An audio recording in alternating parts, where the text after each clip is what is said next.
All right, ladies and gentlemen, it's time to make these outer holes, okay? So you have just gotten this one done, and now I'm telling you, you should drill these holes all the way through that material before you start to cut that stock out, because you want that stock to be there to kind of hold the whole thing in place.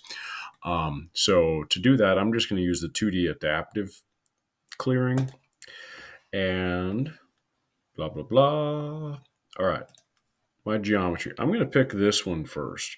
Remember, you want to pick the bottom of it, the bottom of the contour. Okay. And let's see here. Set our magic levels. The bottom is the bottom. Cool.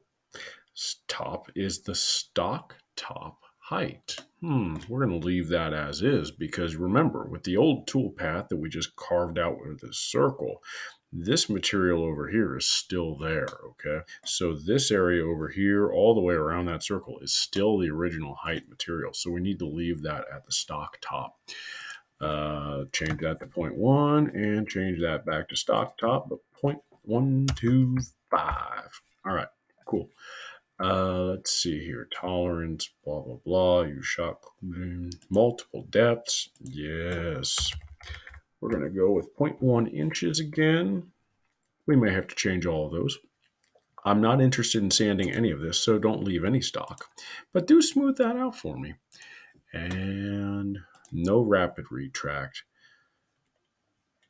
And it is a plunge ramp. And now here we go. Well, that little preview looks good. And now we're going to simulate. Yep, surprise. Looks like it's drilling a weird shaped hole. All right, cool. Come on, get to the end. All right, cool. So that did what we thought it would do. Hey, look at that. Ooh, you can even see how it's supposed to be versus how it is. You'll get to look at that more later in real life. So let's see here. Now we're going to go ahead and we're going to leave that as is. And now I'm going to show you another option with this 2D adaptive tool is the fact that I can now not just select one thing, but if I hold control, I can select multiple things at one time. Isn't that lovely? I think it's lovely. I'm going to show the problem with that loveliness here in a moment. So we're going to set all of our heights just the way we had before.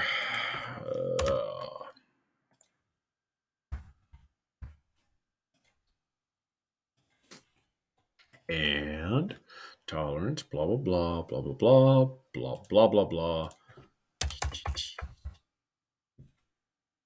No stock to leave. Smooth that out.